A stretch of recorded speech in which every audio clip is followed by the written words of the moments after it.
Hi, welcome to my very yellow episode of Vlogmas. I think this is entry 16 maybe. It feels like 857. Vlogmas is a little more taxing than I originally anticipated. For those of you who convinced me to do it, I'm just saying. It's more work than I thought it was going to be. But it's okay. You know, I have enjoyed it, and it's actually been fun, even though I'm a whiner, so I just whine about everything anyway. But it actually has been kind of fun. So, you know, it is what it is. Anyway, I am still on my laptop. My desktop is still possessed, and it's just rebooting itself over and over again, which is very disturbing. It's not. I don't like going into the studio right now because that computer has me scared. I have it completely shut down now, but I obviously I lost my recordings of the full episode that I was working on, which I had planned to re-record anyway, but you know, with my equipment, and since I don't have the equipment, I would have just used that footage, but I can't because it's on the desktop, which is now, most of my files are on the cloud, but those hadn't been moved yet. Anyway, it is what it is. So instead of doing a full-length episode with my nice editing, you know, such as it is because it's me, and all of my stuff and clips and everything, I'm just going to give you my list because I still think it's a fun list to talk about. So what I'm going to talk about today is my top 4. It was 5, now it's 4. I'm going to explain my top 4 favorite worst Christmas movies. So this is a list of Christmas movies I watch every year and that I enjoy, but are just horrible movies. They are bad, but I watch them every year and like them anyway. And some of them, at least one of them I watch on this list, I'm not even sure I can say I like it. It's just like I have to watch it. I don't know. I'll get to it. So the reason there are only 4 on this list instead of 5 is because one of the movies that I originally had on this list, when I had done my original recording, I went to find some clips to splice into the video of the movie. And when I did, I started just kind of rewatching it. And I started crying because it was so sweet. And I was like, okay, maybe this isn't really a bad movie after all. It's a movie called The Best Christmas Pageant Ever. If you haven't seen it, it's from the 80s. It's a little dated, but it actually has a really good message to it. And it's really sweet. So when I started trying to pull out clips, I was just like, oh, I remember, oh, that's right. And, you know, and then I start crying and I'm like, okay, this can't be on the worst movies list. So I took it off. So I'm down to 4.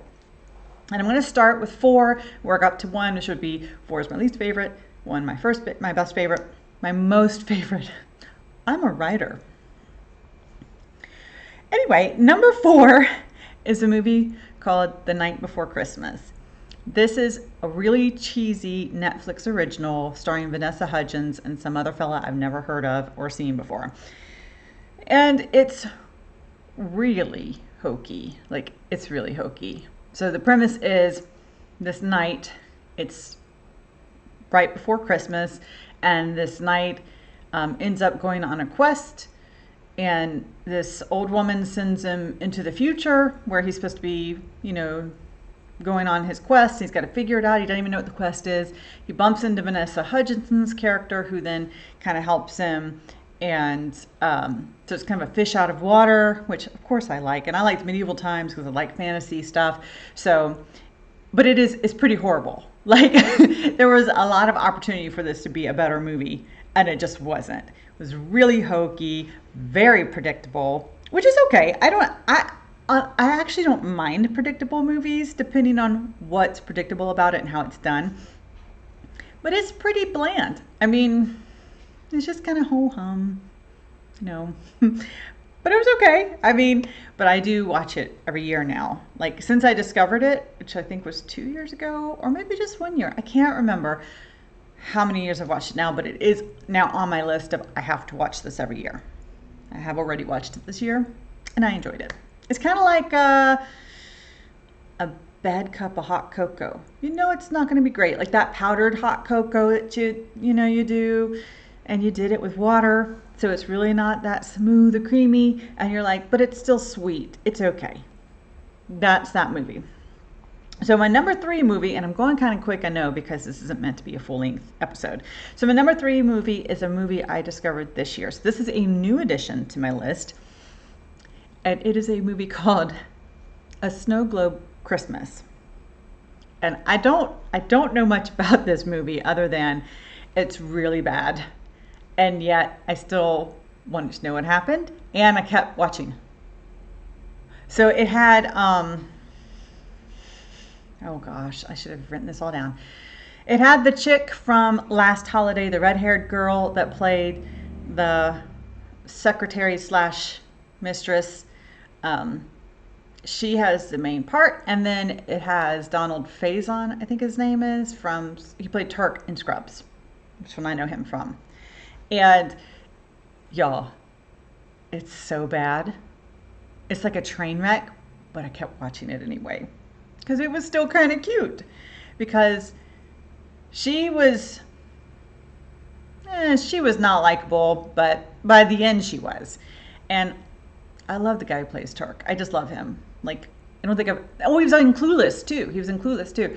I don't think I've ever seen him in anything that I didn't enjoy him, because he's just enjoyable to watch. And then she is some kind of like movie producer or something who's trying to make a Christmas movie like on Christmas Eve, and she won't let everybody go home, and she's canceling Christmas because I got to make this great Christmas movie.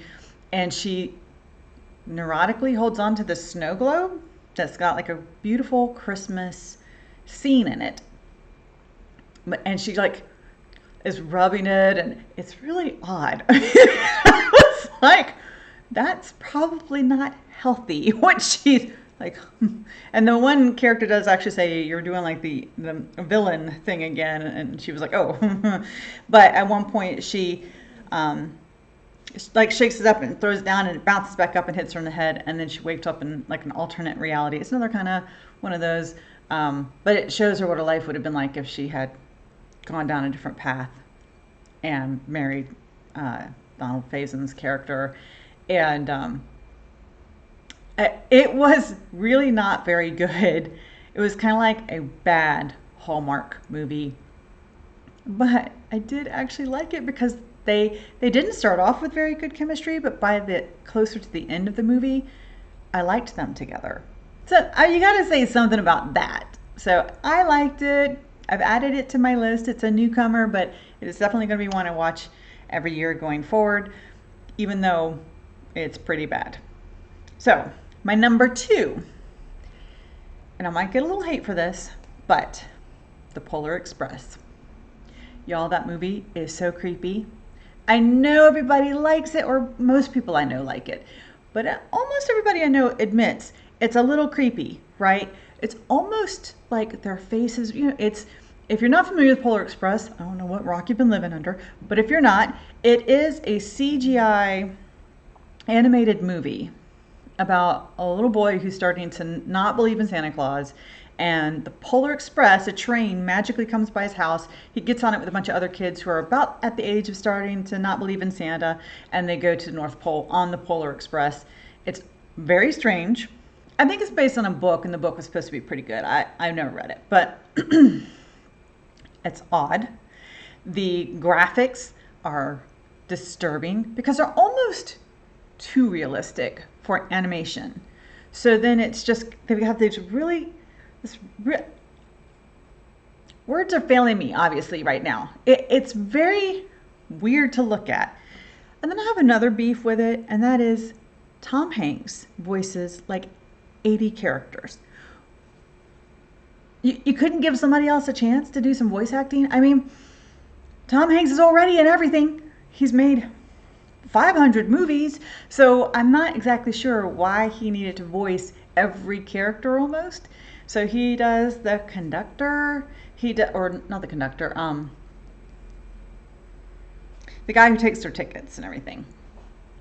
Then he does the bum who mysteriously is riding on the top of the train. It's very strange. He's the voiceover person for the little boy the main character, like the adult voiceover, and then he's also Santa Claus, and I think he's like 2 or 3 other characters that I'd have to go look. When I went on IMDb to look at this before, it's like Tom Hanks, Tom Hanks, Tom Hanks, Tom Hanks. I'm like, why? Like, there's other talent out there. You've been in everything. You don't need to be every single part. Okay, whatever. I mean, I guess when you're that rich and famous, you can just do whatever you want. But I do still watch it every year because it is very Christmassy. I will give it that. Like, it feels very Christmassy to watch the Polar Express, and the music is phenomenal. Like, I really like the music, particularly the instrumental music. So much, in fact, that this year, you know, every Christmas season, I take my phone and I change all my ringtones, alarms, and everything to be Christmas. And this year, I made some of the music from the Polar Express my alarm to wake me up every day. It's so sweet. If I had my editing software, this is where I'd put some of that music in here, but I don't, so you have to imagine it. So that's number 2. Number 1, A Princess for Christmas with Katie McGrath and Sam Heughan. In the vein of the Snow Globe Christmas, it is just horrible. It's horrible. It's such a bad movie. But this is not just that I feel like I have to watch it. I love this movie. It's horrible and I love it. It is my number 1 favorite horrible Christmas movie.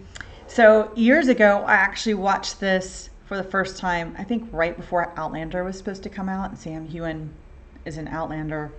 He's a very attractive young man. And I was looking for anything else he had been in before I started to watch the show. And I came across this Hallmark movie, A Princess for Christmas. And the premise is that Katie McGrath, I think that's her name, the main character, is a woman who lives in Buffalo, works in an antique shop, and she's raising her niece and nephew because her sister and brother-in-law were in a car wreck and died. Her brother-in-law was actually the son of a duke in some, I don't know, European country that's not named that I can remember. But the duke had disowned his son and had nothing to do with the daughter-in-law or the kids because they weren't titled. Oh, hoity-toity. But he has decided, he's played by Roger Moore, by the way. And he's decided he wants to meet the kids after all, now that the parents have died. And so his butler comes and convinces Katie McGrath to bring the kids over to the big cold castle where she meets her dead brother-in-law's brother. And of course they hit it off and, fall in love and blah, blah, blah. So it's really, the dialogue is terrible. This movie didn't know if it wanted to be magical or cute or kind of dramatic. Like, it doesn't know what it wants to be. And then, and Michael Damian produced it, and he has this little tiny bit part in the beginning. And I'm like, why did you do that? I mean, okay, like Tom Hanks, did you really need to be in this movie? Don't know that you did. Plus, it was like super serious because he has to let her go from her job. Not because she's done anything wrong, but because the thing's not making money, the store's not making money. So right before Christmas, they have to let her go. I'm like, you couldn't have waited like just a couple of days, or maybe done it sooner. I don't know. It's just, it's not good, y'all. I'm sorry. I think I'm getting a delivery. And my dog is making sure we're safe from whoever is delivering probably my Christmas gifts for people. Anyways, it's really bad, and there's some obvious plot holes, but Katie McGrath, to her credit, she is actually likable. Man, I make fun of this movie awful, and I make fun of her character awful, but she is actually likable in a really cheesy way. And then Sam Heughan, I mean, he looks like a baby in this movie. I don't know how old he was, but he had such a baby face. All right, let me see if I can't pause this for a second and get her to shut up. Hang on. Okay. He looks like a baby. He's got the baby face in this movie. The girl they have playing the little girl, is adorable. She is so cute. She's not a great actress in this movie, but she's really, really cute. And then the boy who's playing the teenage boy looks like he's about 35. So it was a little strange. I mean, I'm not even saying he was a bad actor. He just looked really old. Not a great actor either. But so, it's just, y'all, it's so bad. And then it's really cheesy. And when you get to the end where, they inevitably fall in love and Sam Heughan's character is telling her that he loves her, he says, "You've absconded with my heart." And every year when I watch this movie, I audibly say out loud, "Barf." Like, it's just so cheesy. But I watch it every year anyway. And it's another one of those, like, this one more than all the rest feels like it's not Christmas if I haven't watched A Princess for Christmas, which is dumb because the movie is not any good. But I just like it. So there you have it. My top 4 favorite bad Christmas movies. I'm interested to see if you guys have any movies like this. Frankly, I'm adding more to the list because in an effort to keep up with Hallmark, evidently, Netflix and Amazon Prime have all of these like original Christmas movies, and some of them are really horrible. Some of them are pretty good. I watched one that was really bad. Actually, I watched 2 that were really bad. But one in particular I watched that was really bad. Those were the most unlikable characters ever. Like, both of them. And it was like, I think it was a Netflix one where she was a assistant manager of a restaurant. He was like a celebrity chef. Oh, it was terrible. I didn't like them. I didn't want them to get together because I didn't like either one of them. I just wanted them to be miserable because they made me miserable as I watched that movie. And then I watched another one where, so there was that one. Then I watched another one that was like a star for Christmas, or the Christmas star or something, and she was like an astronomer, and she was trying to discover this meteor shower, but she could only see it in this really Christmassy town in the middle of nowhere, and she had to go up into this cabin with the park ranger and blah blah blah. It was all right. I mean, it was, but some of them are really cute, and I'll probably add more to this, but I'm interested. Do you guys have some really bad Christmas movies that you watch every year that you just have to watch them, even though you know they're bad? There's still a Christmas tradition. You have to watch them. Were any of these on your good list? Sorry. Were any of these movies you hadn't just thought about that way? And I really am interested to know everybody's take on the Polar Express. Were you as creeped out as I was with this movie? Because I'm just saying, those people are creepy in that movie. So I'm interested in your take. Please like, comment, share, subscribe, all of the fun stuff you're supposed to do on social media. And I appreciate you listening, making it this far.